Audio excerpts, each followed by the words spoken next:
Mutual Broadcasting System presents The Mysterious Traveler, written, produced, and directed by Robert A. Arthur and David Coben, and starring two of radio's foremost personalities, Ralph Bell and Chuck Webster, in Key Witness.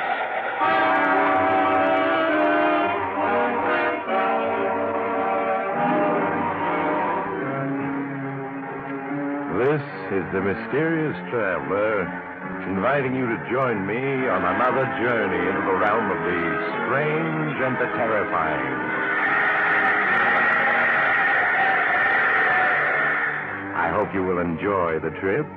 It will thrill you a little and chill you a little. So settle back, get a good grip on your nerves, and be comfortable, if you can, as we watch an underworld syndicate and the government go in desperate search for the same man. It's the story I call Key Witness.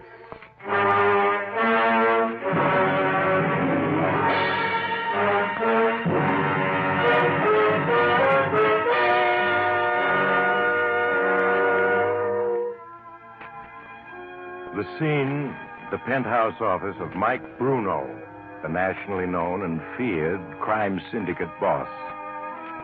Bruno, a tall, ruggedly built man in his 40s, paces back and forth as his head accountant, Oliver Smith, turns the pages of a ledger, reading the figures before him. Income from waterfront enterprises, period ending July 31st, $42,765.50. Income from wire services, period ending July 31st, $71,942.20. From nightclub enterprises, the same period, $56,713.42. Income... Okay. That's the income on the books of the government. Now, what are the real figures? You got them in your head? Of course, Mr. Bruno. Income from waterfront enterprises, $103,652.28. From wire services, $156,421.10. Nightclub enterprises, $211,410.28. Liquor distributorships was $87,642.15. Racetrack interests, $48,675.34. Ah. All right, you got the total? Yes, sir. $518,731.15. I sure got a hand of the Oliver. You and that photographic memory of yours. It's a lucky day when we got together. Be 5 years tomorrow, sir. 5 years tomorrow, huh? And in all that time, you've never forgotten a fact or a figure. Yes, Sir Oliver. The T-men can search high and low. They'll never catch me with a set of books showing the real take. Because it's all in your head. Huh, Oliver? Yes, sir. Yeah, come in.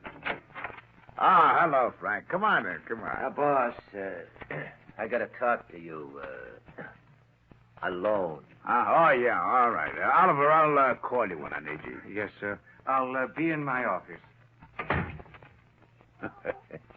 You look worried. What's the matter? Let's have it. I just got word from the big boy. Treasury men are going after you. Is it winter dressing, or do they really mean it? They really mean it. But with all the headlines in the papers, they'll have to make a cleanup.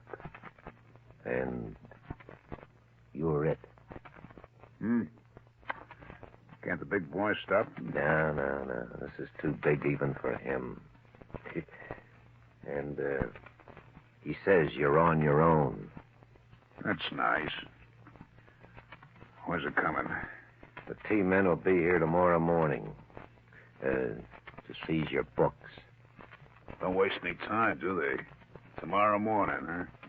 Bruno, what are the chances of the books standing up under a real investigation? Maybe yes, maybe no. The books don't satisfy him. They start questioning Oliver. Yeah. Well, what are you going to do? I gotta think.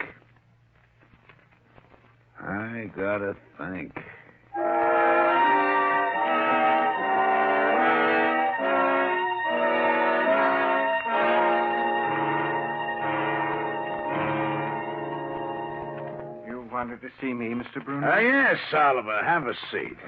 Yes, sir. Now, look, I've just gotten word that the T-men are going to look at our books. What? Tomorrow morning, they're coming to get them. But you've always assured me they'd never look at our books. Things have changed. You read the papers. They're looking for a fall guy. Me. And the boss has a way figured out to beat the rap. The books will stand up until they start asking you questions, Oliver. Yes, I know. Now, you're the one man who's got all the answers. The answers are all in your head. Without you, the T-men wouldn't have a case against the boss. That's right. All right, Frank, open that suitcase for Oliver. Okay. Why, all that money. $500,000. And it'll all be yours if you do exactly as I say. Mine? Yes. I want you to write a letter saying that as treasurer of the corporations, you embezzle large amounts of dough. What? That's right. You're to assume all responsibility for the books. But they'd send me to prison? No.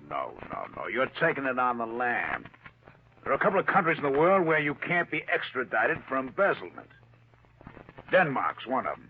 Denmark? Yeah, that's what my attorneys tell me. That passport you used last year is still good, Oliver. There's a plane leaving at midnight for Europe. You just have time to write that letter and pack. But, Mr. Bruno... Yeah. If I do as you ask, I'll be an admitted criminal, forced to live abroad the rest of my life. With $500,000?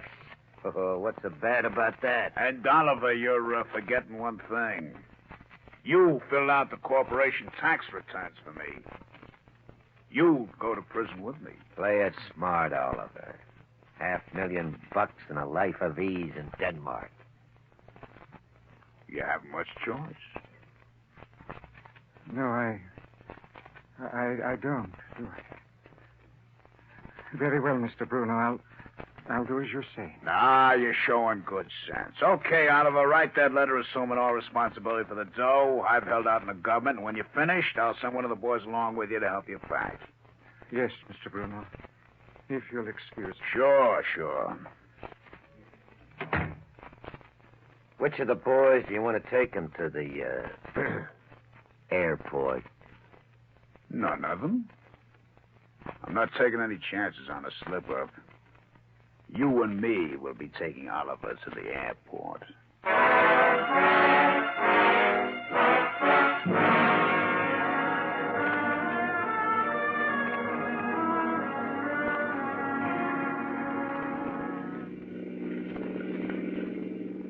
Mr. Bruno. Yeah.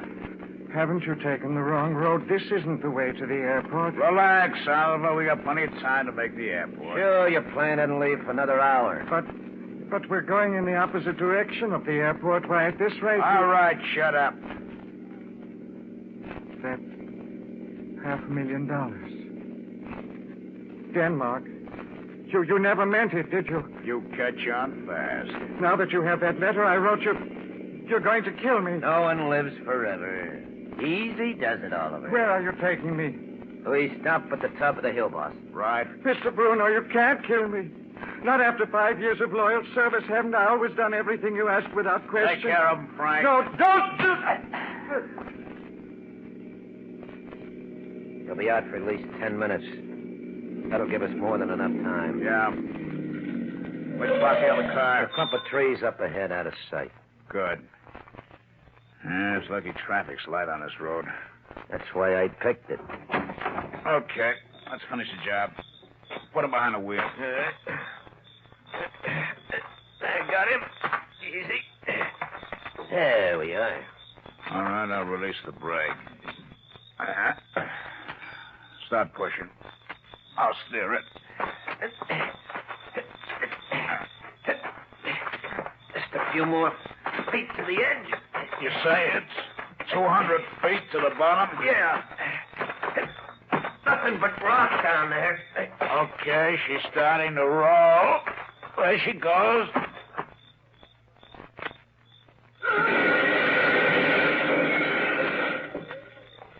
Hear that? Yeah. But we're going down to the wreck to make sure. I'm not taking any chances. Come on.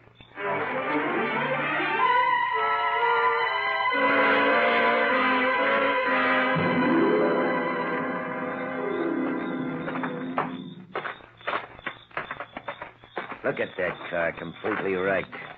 We didn't have to bother coming down here. Maybe not. Is he still behind the wheel? I can't tell you. Wait till... No, he isn't behind the wheel. He's not in back either. Let's look around. He was probably thrown clear of the car. I don't see him. He's got to be around. Hey, What's that you're picking up? his wallet. Some keys. His wallet. That wreck didn't finish him off. He must have gotten away. A 200-foot drop. He couldn't have. No, then where is he? I tell you, he came out of it alive. He's on the loose. Well, he couldn't have gotten far. Come on, let's look for him. In the dark. We never find him. Let's get back up the road. Next tavern's half a mile down the road. I've got to get to a phone.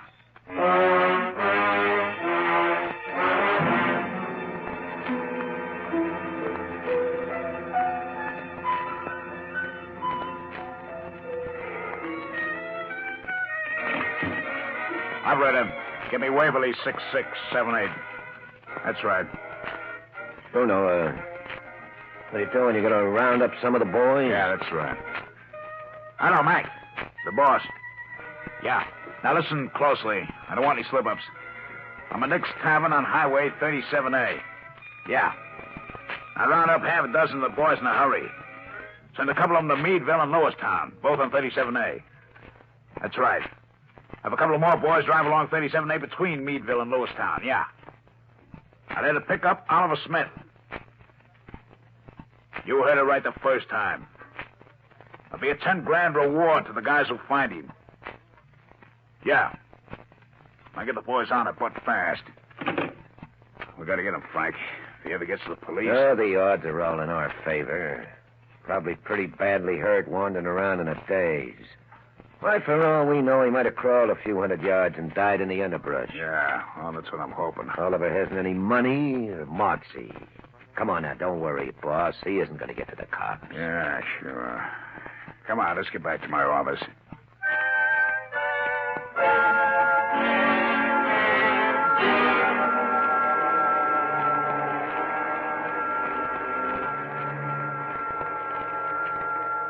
What time do you got, Frank? The time? A few minutes after 9. They've had since midnight to find him. 9 hours. Not a trace of him. Hey, maybe they found him. Hello? Yeah, Mac? No sign of him, huh? Give me that phone. Mac. How many boys you got out now? 12. You can't even find one broken down accountant? If you search for the woods, the underbrush. Well, all right, do it again. Tell the boys the reward has been up to 25 grand. Yeah, that's right, 25 grand. Oh, will you relax, boss? Will you just take it easy? Take it easy, take it easy. You know what it means if Oliver spills to the feds? Yeah. Oh, I say. Have him come in. It's George Tonelli of the Treasury Department. How are you, Mr. Tonelli? Come on in. Thank you, Bruno. This is my associate, Frank Stevens. Hello? How do you do? Bruno, I have an order here empowering me to seize the books of all your corporations. What for? I pay all my taxes. The Treasury Department just wants to double-check. Make sure. Well, that's the way you want it. Okay, you can have the books. I got nothing to hide. Good. Where's your head accountant? Oliver Smith. Oh, he's out of town for a few days, Mr. Tonelli. Personal business of some sort. He should be back by Friday. I want to talk to him. After we'd gone over the books. Oh, yeah, sure, I understand.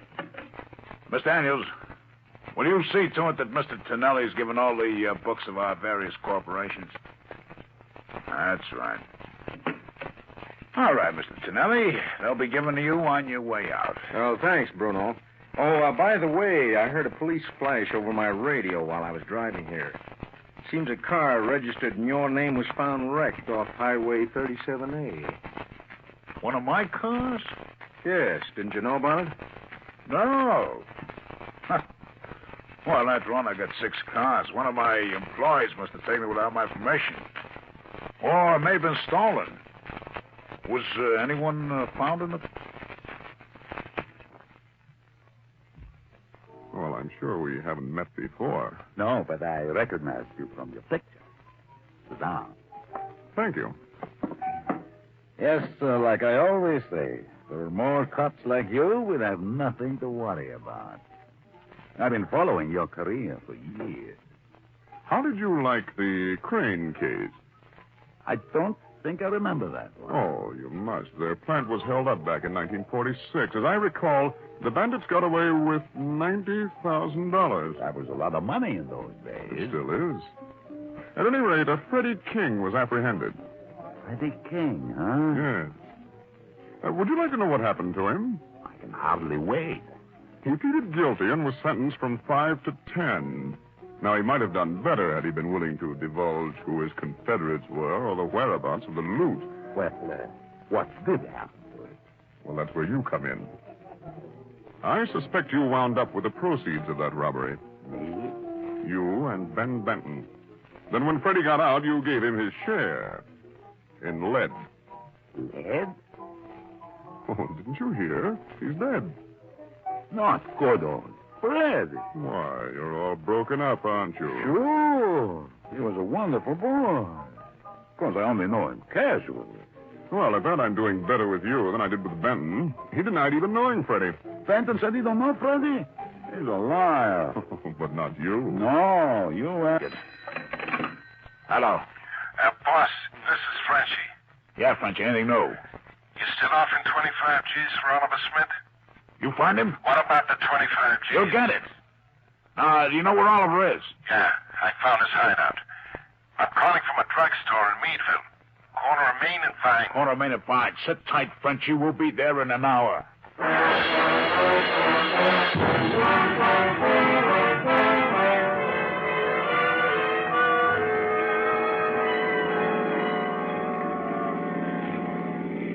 Slow down, boss. There's Frenchie on the corner. Yeah, I see him. Get in, Frenchy.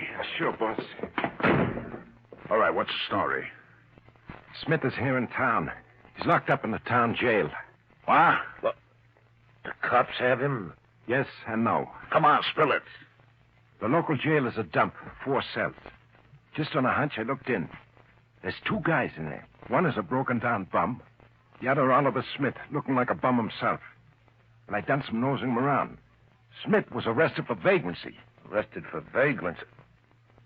Under what name? Haven't been able to find out. Don't you get it, Frank? Oliver's in there under a phony name. He's laying low so that neither the feds or we can find him. After he's done 10 or 20 days of vagrancy, he'll try to disappear in act. Yeah, that must be it. They'd give it his right name, there'd be feds all over the place. All right, Frenchy. You say there's just Smith and some old bum in the lockup, huh? That's right, boss. Point the way, Frenchy. We're driving over that jail.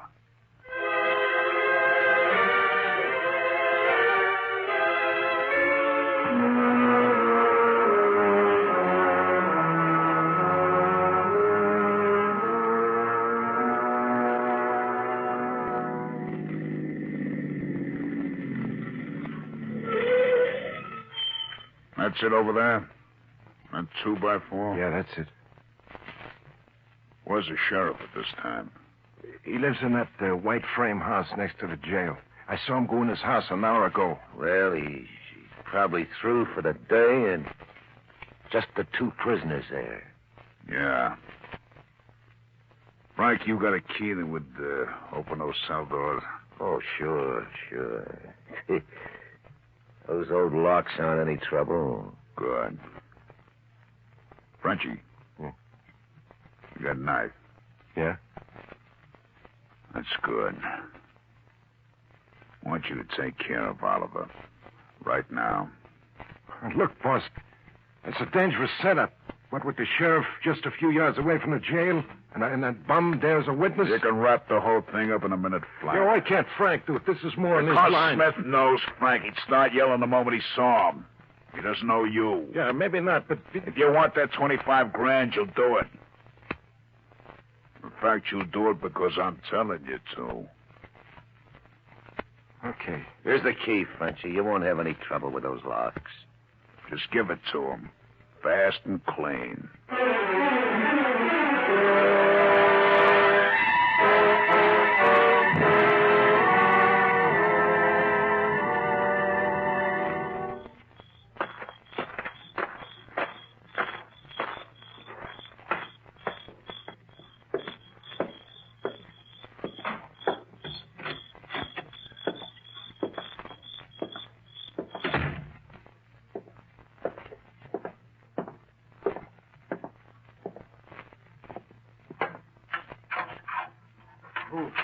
Who are you? I'm the sheriff's assistant. He told me to bring you over to the house. The sheriff doesn't have an assistant, fella. Shut up, you bum. You say the sheriff? What? A knife? Yeah, a knife. Freeze, you. What? A gun? Yeah. Don't let the costume fool you. Treasury Department.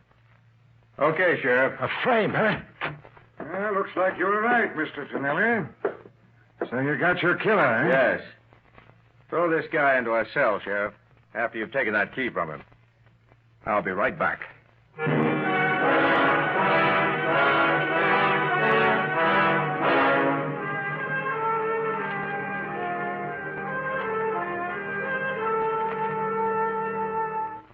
Yeah, he's been gone almost 5 minutes, boss. What could be taking him so long? I don't know. Look, do you think the sheriff might have picked Frenchie up? Frenchie isn't that dumb, but should have been back by now. Well, let's get out of here.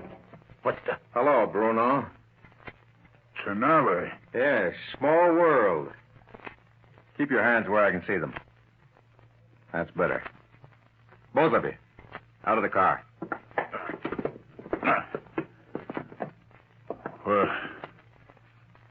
Where are you taking us?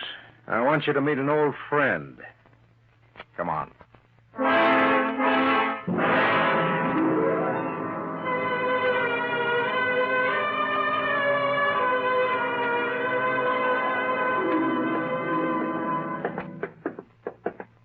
Straight through that door, Bruno. Now, look, Tonelli, I'm no two-bit hoodlum you can parade around at guns point. I want to call my attorneys. Now, no one's going to deny you your legal rights. Here's the gunman you sent in to kill Oliver Smith. Right, Frenchie? I don't know what you're talking about. Smith's an old friend of mine. I just dropped in to see him. Sure. With a 6-inch knife. Take a look, Bruno. There's Smith in his cell. See him? Yeah. I see him. And he sees me. It's no use trying to throw a scare into him, Bruno. Smith has already made a statement. He's now in protective custody. Mr. Tonelli figured you'd come looking for Smith. Yes, and my hunch was right. Can we use your office, Sheriff? Yeah, sure thing. This way. Take a seat, Bruno. You too, Stevens. Close the door, Sheriff. Right. Bruno, I've got your fall guy, Oliver Smith, who's made a complete statement. On that alone, I could send you up for 20 years. Yeah? I got pretty good attorneys. Yes, but not good enough to overcome Smith's testimony. In addition, I could get you on an attempted murder charge. I have a hunch your friend Frenchie will sing. Now, look, I want to call my attorneys. However, I'm willing to make a deal with you. Deal? Yeah. If the government has to go to trial with you, it'll cost $500,000 to convict you. And a great deal of time. However, if you pleaded guilty, saved the government time and money, I think the court would go easy on you. How easy? Well, you'd have to pay the tax penalties, of course, and do 10 years. 7 with good behavior. I don't know. If you're smart, you'll plead guilty. You know that with Oliver Smith's statement and testimony on the stand, the government couldn't lose. I've got to think it over. There's no time. It's either yes or no. Now make up your mind.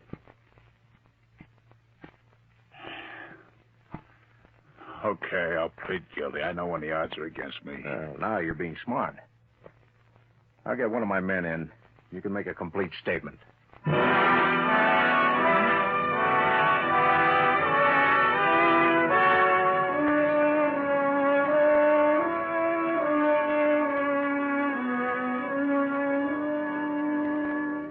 All right, Bruno. You've read your statement over. Sign here. Now, look, if I sign, you guarantee the limit will be 10 years. You have my word. Okay. That does it. Hey, Sheriff, you bring in Oliver Smith. I'll be taking him back to the city with me. Sure, Mr. Snelly. When did you find Smith? The sheriff picked him up at 6 this morning, after the accident.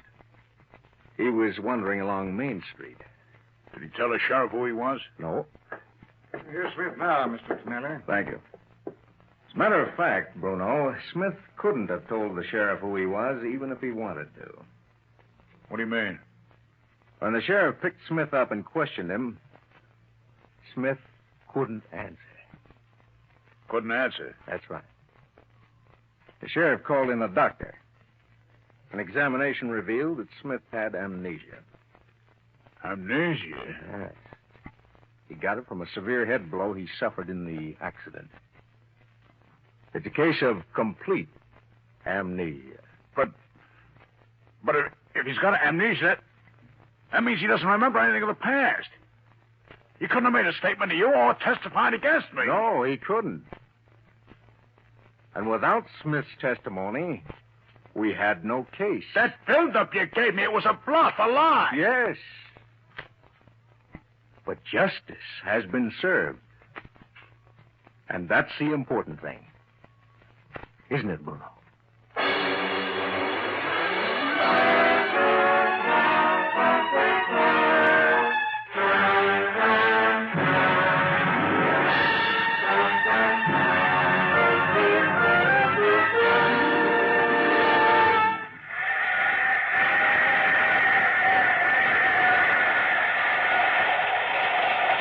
This is the mysterious traveler again.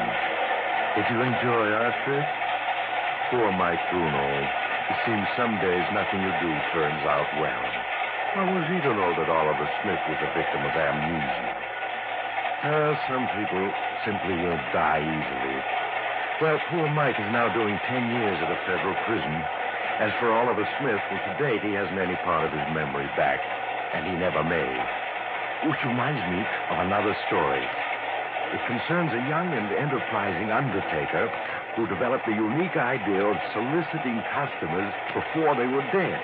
As a matter of fact, he... Oh, you have to get off here. I'm sorry. I'm sure we'll meet again. I take this same train every week at this same time.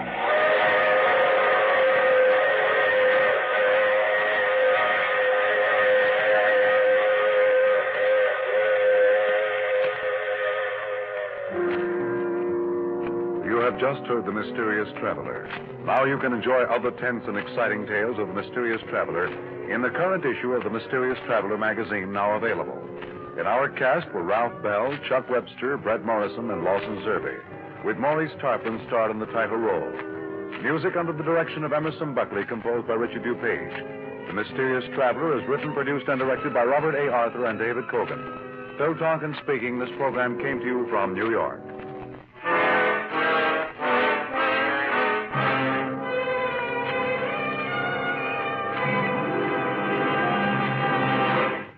Do you like stories of mystery, of eerie adventure, of things dark and unseen, stay tuned to Mutual every weekday evening and join the I Love a Mystery listeners. You're sure to love I Love a Mystery. This is the Mutual Broadcasting System.